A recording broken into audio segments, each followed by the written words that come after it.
स्वागत है आप लोगों का रियल क्लासेस के चैनल में। और आज हम एक नई वीडियो लेके आ गए हैं आप लोगों के पास। तो आज हम जो है एक्सरसाइज जो कि हमने 5.1 कंप्लीट कर दी थी, एग्जांपल्स हमारे चल रहे थे, उसके बाद हम नई एक्सरसाइज को 5.2 करेंगे। तो चलते हैं हमारी वीडियो में, बिल्कुल भी टाइम खराब नहीं करेंगे। अगर उससे पहले आप लोगों ने हमारी बाकी की वीडियोस नहीं देखी हैं तो उसको भी कृपया करके आप लोग देख लीजिए, ताकि आप लोगों के सारे के सारे कॉन्सेप्ट्स जो हैं वो क्लियर हो जाएँ।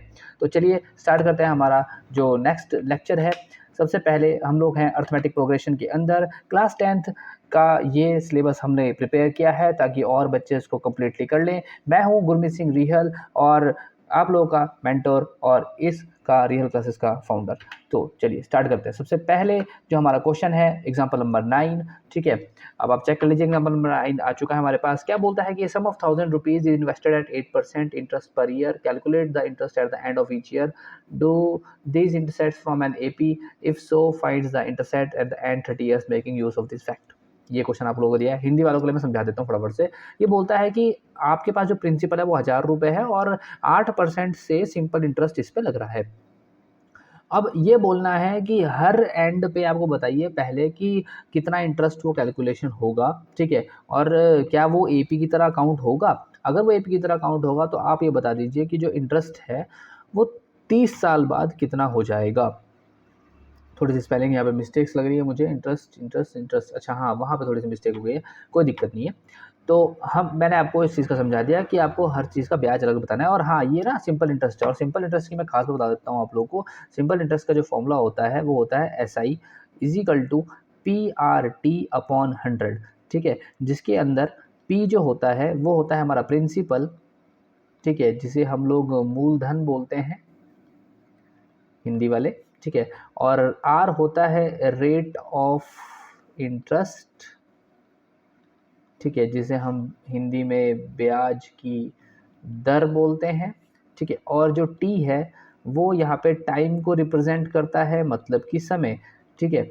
और ये सब इसका जो है बेसिक फार्मूला है, इसको आप लोग लिख लीजिए, ठीक है, अगर आपको नहीं पता। हालांकि आप लोगों ने इससे पहले ओल्ड क्लासेस में मतलब 8, 7, 6 वगैरह में इसके क्वेश्चंस बहुत सारे बनते हैं, SI के, सिंपल इंटरेस्ट के, और कंपटीशन एग्जाम्स में भी इसके बहुत सारे क्वेश्चंस बनते हैं। तो उसके लिए भी आप लोग जो है प्रिपेयर हो जाइए, और ये बेसिक कॉन्सेप्ट वाला क्वेश्चन है।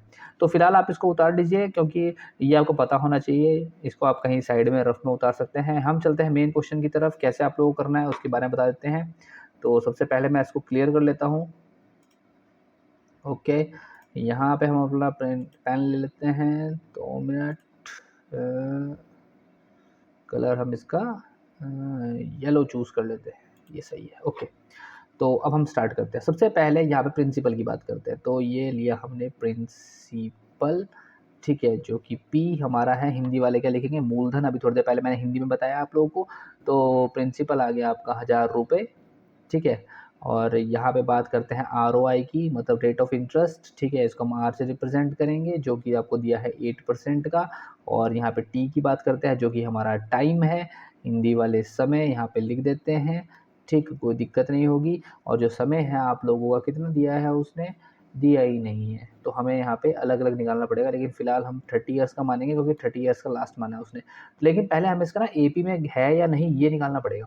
तो हम एक काम करते हैं, हम निकालते हैं फर्स्ट ईयर का इंटरेस्ट। फर्स्ट ईयर का इंटरेस्ट मतलब जब एक साल ख़त्म हो जाएगा तो 1 वर्ष बाद, ठीक है, का ब्याज, 1 वर्ष बाद का ब्याज। फॉर्मूला लगेगा PRT/100, ठीक है जी। P हमारा हो गया आपका 1000 रुपये, ठीक, R हमारा हो गया 8, ठीक है, और समय हमारा हो गया 1 अपॉन में आ गया 100, 00 से 00 कैंसिल आउट हो गया, ठीक है। ये हो जाएगा जी आपका 80 रुपये, मतलब पहले साल आपको 80 रुपये का ब्याज मिल गया। अब बात करते हैं सेकेंड ईयर की, दूसरे वर्ष का ब्याज, ठीक। तो दूसरे वर्ष का जो ब्याज है फॉर्मूला सेम काम करेगा, PRT/100, ठीक है, जो कि हो जाएगा 1000 रुपये, ठीक है। रेट ऑफ इंटरेस्ट हमें ब्याज दिया है 8%, ठीक है, और समय जो हो गया है अब 2 साल हो चुका है, अपॉन में 100 ले लेते हैं, 00 से 00 कैंसिल आउट हो जाएगा, 8 दूनी 16, और यहाँ पे आ जाएगा 160 रुपये। अब बात करते हैं थर्ड ईयर की। थर्ड ईयर का इंटरेस्ट, ठीक है, तो थर्ड ईयर का फिर से सेम फॉर्मूला PRT/100, ठीक है, जो कि हो जाएगा आपका 1000, ठीक, गुना 8 गुना 3, अपॉन 100, 00 से 00 कैंसिल, और यहाँ हो जाएगा 240 रुपीज़, 8 या 24, 240 रुपये। इसका मतलब आपको क्या पता चल गया कि आपकी ना एपी बन चुकी है। यहाँ लिख देते हैं एपी, आपकी एपी क्या बनी है, 80 रुपये, 160 रुपये, 240 रुपये। अब आप देखेंगे ना तो जो डिफरेंस आ रहा है वो 80 का आ रहा है, इधर भी डिफरेंस देखेंगे आप 80 का आ रहा है ना, 80 का। इससे आपको क्या पता चलेगा कि भैया A1 फर्स्ट टर्म कितनी है 80, और A2 सेकंड टर्म कितनी है 160, और यहाँ से हमने देख लिया है कॉमन डिफरेंस किस तरीके से आप लोगों की एपी चलती रहेगी।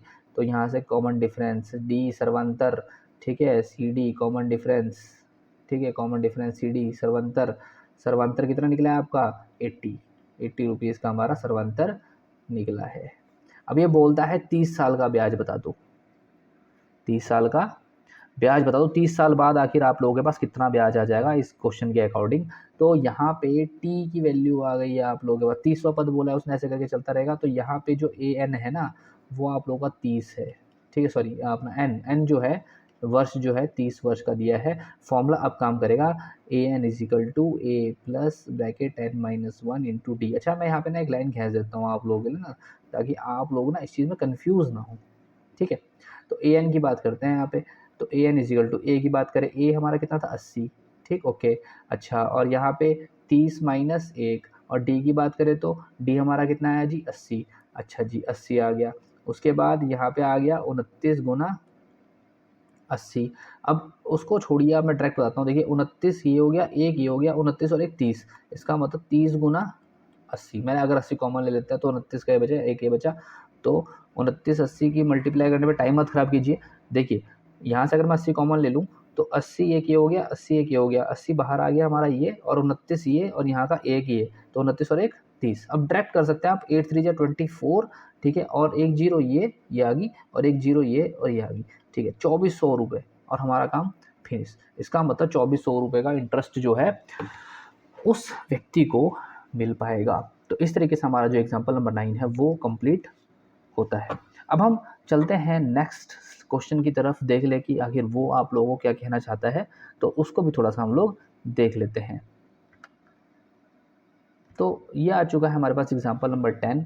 ये बोलता है एक फ्लावर बेड है, फूलों की क्यारी है, there are 23 rose plants in a first row, ठीक है, ओके, हम इसको कहीं लिख लेते हैं, फर्स्ट रो कितने हैं जी, A1 ले लेते हैं इसको, कितने हैं जी 23 है, ओके। पहली पंक्ति जो है उसके अंदर 23 रोज के फ्लावर हैं इसके अंदर, ये बोला है इस क्वेश्चन ने, ठीक है। फिर बोलता है 21 in the second row, okay, चलो जी सेकंड रो ले लेते हैं यहाँ पे, सेकंड रो जो है A2 इजिकल टू कितना जी 21, ओके, चलो ठीक है मान लिया। उसके बाद थर्ड रो पे अगर मैं चल जाता हूँ, तीसरी पंक्ति पे चला जाता हूँ, तो तीसरी पंक्ति A3, और यहाँ पे हमारा आ जाएगा कितना 19 रो। इस तरीके से जो आपकी एपी है वो चलती जा रही है, ठीक है। जो मतलब एपी की अगर मैं बात करूँ तो एपी जो है 23, 21, 19 ऐसे चल रही है। अगर कॉमन डिफरेंस की बात करूँ तो देखो माइनस का 2 घट गया, इधर देखिए माइनस का 2 घट गया, इसका मतलब यहाँ से आप लिख लेंगे कॉमन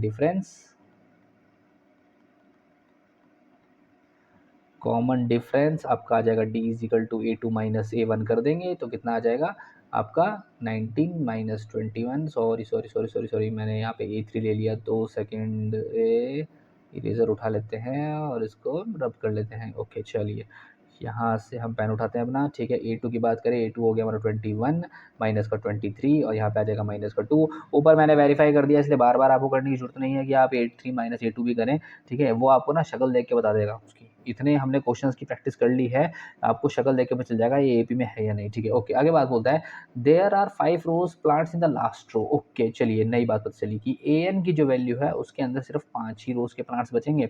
तो बताइए how many rows are there, आपको बताना है एन क्या है, number of rows, N is equal to number of rows, हम यहाँ लिख लेते हैं N is equal to number of rows, ये आपको निकालना है, ठीक है, ओके। तो उम्मीद है कि आपको जो है अभी तक फ़िलहाल ये चीज़ें समझ में आ गई होंगी। मैं इसको थोड़ा सा दोबारा लिख देता हूँ यहाँ पे, ठीक है। नंबर ऑफ रोज़, हिंदी वाले, पंक्तियों की संख्या आपको निकालनी है, यहाँ पे पंक्तियों की संख्या। अब आप इस चीज़ को उतार जरूर लेना, ठीक है, हिंदी वाले बच्चे खासकर ध्यान रखेंगे। अच्छा ओके, बात करते हैं ए एन, ठीक है। A N is equal to formula A plus N minus one into D. अभी तक हम इसी फॉर्मूले के पीछे बढ़े हुए हैं, जब से बहुत सारे वीडियोस हम लोग बना चुके हैं। अभी तक आप लोगों को देखे नहीं है तो भैया आई बटन पे क्लिक कर लीजिए और उसको चेकआउट जरूर कर लीजिए, ठीक है। अच्छा आगे बात करते हैं, तो ए की बात करें, ए जो है 23 है, ठीक है, प्लस एन आपको निकालना है माइनस का 1 और डी की वैल्यू माइनस का 2 है, ओके। और ए एन की वैल्यू को पता है 5 है, ठीक है। अब हम यहाँ से इसको थोड़ा सा रब कर देता हूँ ताकि आप लोगों को स्पेस मिल जाए थोड़ा सा देखने के लिए। अगर हाँ ये ए पी है, ए पी को कहीं पे आप लोग लिख लेना क्वेश्चन में, ठीक है। वैल्यू को पॉज करके आप लोग लिख सकते हैं। तो मैं यहाँ पे फिलहाल इरेजर उठा रहा हूँ, ठीक है, और यहाँ से इस वाली सीरीज़ को मिटा रहा हूँ, ये ठीक है। और ये नंबर ऑफ रोज तो आप लिख लेंगे, ठीक है, ओके। तो यहाँ पे हमने उठा लिया जी पेन, ये उठ गया पेन, ठीक है, ओके। तो हम यहाँ पे आ चुके हैं। ए एन की बात करूँ तो यहाँ पे मैं एक लाइन मार देता हूँ थोड़ा सा काम करने के लिए मेरे, ठीक है, okay okay okay okay okay okay okay, हो गया काम, ठीक है। इस तरह से काम हो जाएगा मेरा, ठीक है। तो यहाँ पे देखिए सबसे पहले 23 है, 23 में से 5 घटाऊंगा तो भैया 23 में से 5 गया 18, और ये जब जाएगा उधर तो ये हो जाएगा माइनस का। तो मैं यहाँ लिख देता हूँ 5 माइनस 23 जो कि हो जाएगा माइनस का 18, ठीक है, ओके। यहाँ पे माइनस की 2 के मल्टीप्लाई एन के साथ करूँगा तो हो जाएगा माइनस का 2n, ठीक है। और यहाँ पे देखिए माइनस, और यहाँ पे देखिए माइनस माइनस माइनस प्लस, ठीक है। और 2 की मल्टीप्लाई 1 में करूँगा तो ये हो जाएगा 2। अच्छा आगे चलते हैं, जब ये 2 उधर जाएगा तो ये हो जाएगा माइनस का, तो ये हो जाएगा माइनस का 20, ठीक है, हो जाएगा माइनस का 2n, माइनस से माइनस हो जाएगा कैंसिल आउट, ठीक है। 20 इज इक्वल टू 2n, यहाँ पे 2 से करूँगा डिवाइड दोनों साइड, क्योंकि मुझे 2 हटाना है वहाँ से, मुझे तो n चाहिए। 2 से 2 कैंसिल आउट हो जाएगा, इधर से 2 10 बार कट जाएगा, तो यहाँ पे n की वैल्यू आ जाएगी 2, n की वैल्यू सॉरी 10, यहाँ पे 2 10 जा 20, ठीक है। 2 सेकेंड, 2 से तो काटा था हमने उसको, ठीक है। इसको मिला देते हैं, यहाँ पे लिखेंगे आप लोग n इज इक्वल टू 10। इसका मतलब 10 रोज है वहाँ पे, पंक्तियों की जो संख्या है आप लोगों की, ये आंसर हमारा आ चुका है 10 रोज, 10 पंक्तियां हैं, और यही आपको इस क्वेश्चन के अंदर निकालना था। इस तरीके से हमारा जो एग्जाम्पल नंबर 9 और 10 है वो हमारा कंप्लीट हो जाता है। एग्जाम्पल्स के सारे पार्ट हमारे हो चुके हैं। अब हम मिलेंगे नेक्स्ट वीडियो में, इसके लिए आप लोग हमारे चैनल के साथ स्टे ट्यून्ड रहिए, ठीक है। और अगर आप लोग चैनल को सब्सक्राइब नहीं किया तो सब्सक्राइब जरूर कर दीजिए, ताकि हम लोग इस तरीके से इनोवेटिव वीडियो बनाते रहें। और आप लोगों का जो सिलेबस है जिसके अंदर आपको क्वेश्चन में डाउट होता है, आप लोग उसको चेकआउट करते रहें। जो सा वीडियो आप देखना चाहते हैं बिल्कुल आप लोगों को मिल जाएगा। प्लेलिस्ट हमने सेट कर दी है इसकी, ठीक है। प्लेलिस्ट में आप लोग रोज अपडेट देते रहते हैं। तो एपी का जो पूरा चैप्टर है वो आप लोगों को देखने को मिल जाएगा। धीरे धीरे हम और भी चैप्टर कराएंगे, उसके लिए बस आपको कुछ नहीं करना, अपने साथ वाले स्टूडेंट्स के साथ उसको चैनल को आप शेयर कर दीजिए ताकि वो लोग भी इसका लुत्फ उठा सकें, ठीक है। मिलते हैं आप लोगों से नेक्स्ट वीडियो में। देखने के लिए आप लोगों को बहुत बहुत धन्यवाद।